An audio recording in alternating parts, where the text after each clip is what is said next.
Dividing polynomials. We're going to do both long division and synthetic division. Need to know the difference between a factor and a zero. Hopefully you know those by now.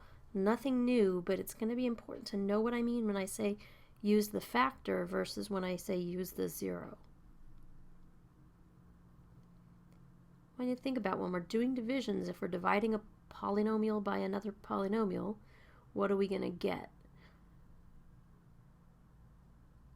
When can I use synthetic division and when do I have to do long division? There's going to be a definite answer to that question. And can't I possibly find a way to not do long division? No. You have to do long division. You're just going to have to get over it. So if you aren't strong at long division with numbers, I would recommend practicing a few of those before you go any further.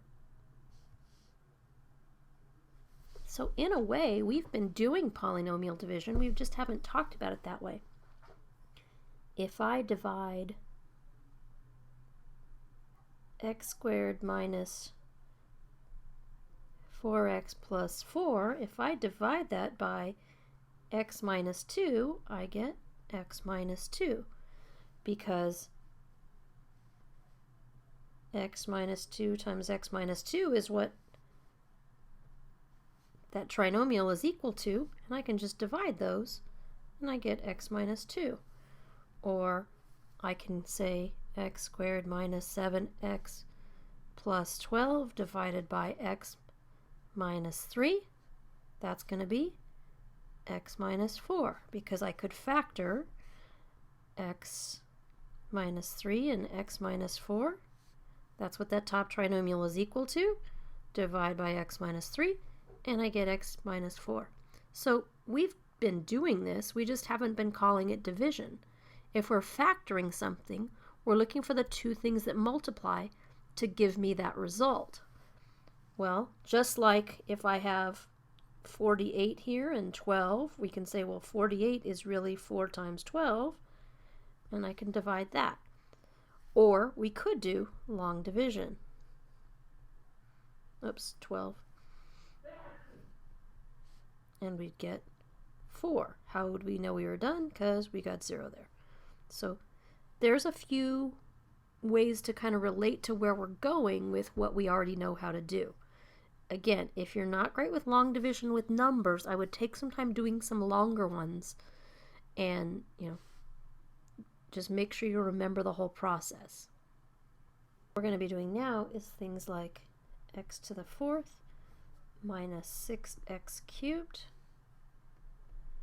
minus 40x plus 33 divided by, let's go ahead and put that in parentheses, divided by x minus 7. Now I could have written that as a fraction like I showed you on the last screen, but this is the way your problems are going to look. So I want to divide that polynomial by that binomial. And so that binomial is going to go on the outside. There's my factor. My factor goes on the outside. And when I set up my long division, I have to, just like we did when we were doing synthetic substitution, I have to be on the lookout for missing terms. This one's missing an x squared. So I'm going to have to put a 0 in there for the x squared. And just like in long division, you may not have been taught to do this, or you may not remember this because people don't necessarily emphasize it, but just like in long division, staying in line vertically is going to be important. So I'm going to write this, but I'm going to have to put a 0x squared when I'm missing a term like I am this time, minus 40x plus 33. So to do this, I'm going to say, what's that divided by that? So I kind of tend to, when I'm teaching this or when I haven't done it for a while, do the work off to the side. What I'm really saying is, what's this equal to? And it's equal to x to the 3rd. So I'm going to write that above the x to the 3rd thing. And then I'm going to multiply that thing times what I have out front. And that answer is going to go right there. So I've got x cubed times x minus 7, so x cubed times x is x to the 4th, and x cubed times negative 7 is negative 7x cubed. And then, just like when we're doing long division otherwise, we're going to subtract. But I highly recommend you take these extra couple minutes or seconds and change those signs, because when we're subtracting a negative 7, we're really adding 7. So x to the 4th minus x to the 4th, or plus negative x to the 4th, those go away. And then this one, negative 6x cubed plus 7x cubed is regular old x cubed. And then, just like long division, we're going to bring down the next thing. We have 2 terms here, we're going to need 2 terms here. So then we just repeat. How many times does x go into x cubed? X squared. So I'm going to put x squared up here, and just like before, I'm going to do x squared times the thing out front. My answer is going to go there. So I'm going to have x cubed minus 7x squared. I meant to change color there, so let's just say, this guy, all that goes together. I'll change colors here. So we're going to subtract and cross the line, change the sign.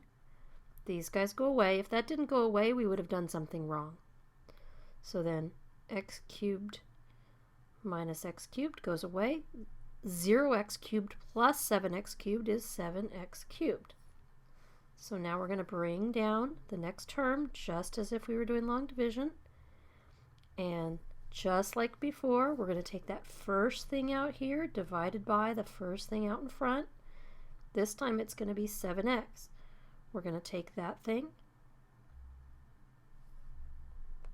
7x, and times it by the thing out front.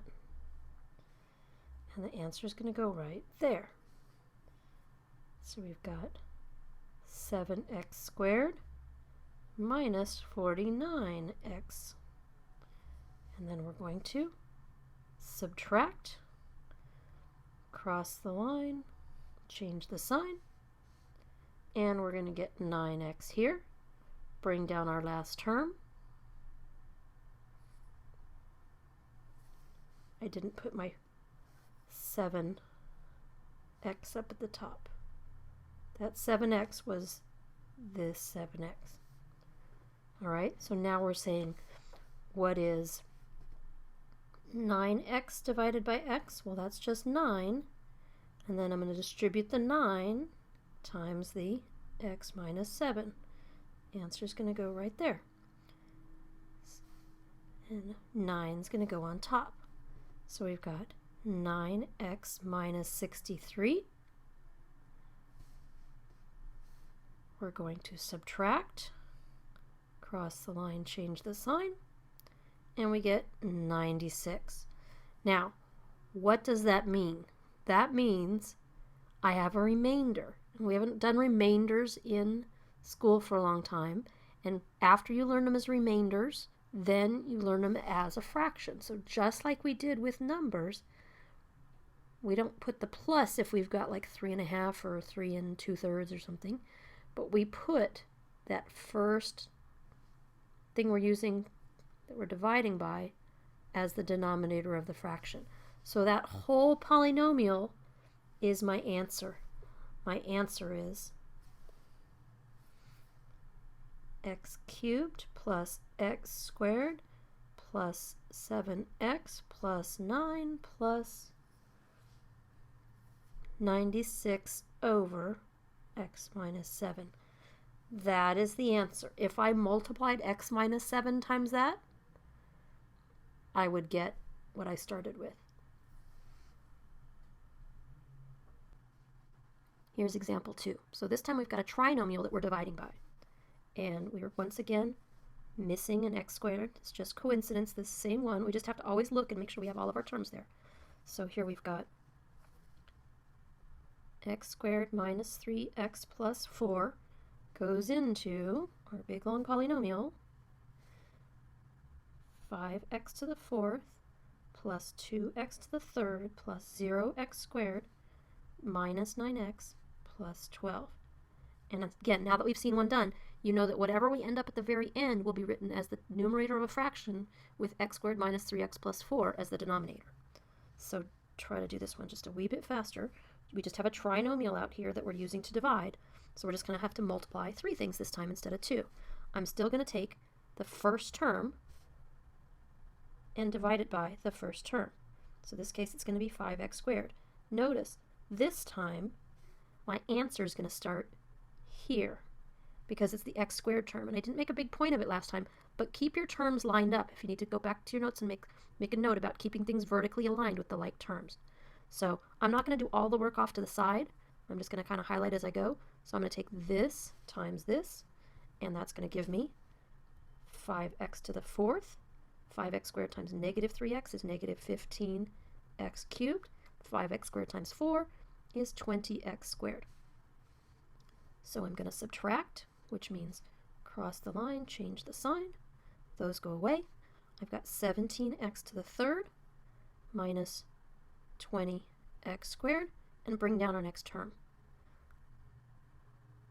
So now I'm looking at this divided by this, which is going to be 17x. So it's going to be plus 17x, and now I'm going to multiply this times this.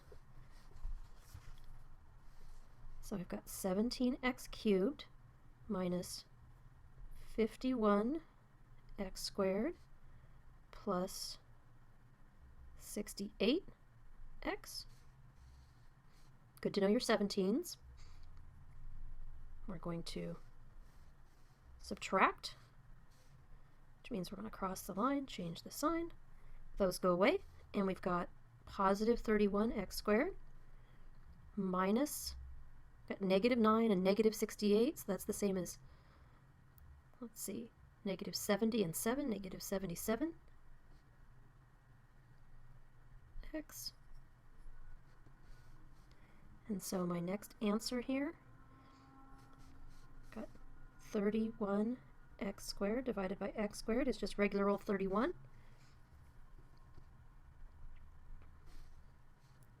And I didn't bring my 12 down yet. So 31 times the trinomial out front, we've got 31x squared minus 31 times 3 is 93. 31 times 4 is 120 plus 4. Subtract, change, change, change, change. So 93 minus 77, I gotta do that off to the side. So we got 13 minus 7 is 6, 8 minus 7 is 1. So we got 16x. 124 minus 12 is 112, negative 112. And we ran out of numbers to bring down. So that remainder is the numerator of our fraction, and then our denominator of our fraction is what we started with. So that's our answer. That's kind of bad. Let's try it this way so I don't cover up half the answer. There you go. That's the answer. Now, the question becomes, when do I have to do this? So you have to use long division if you're dividing by a trinomial.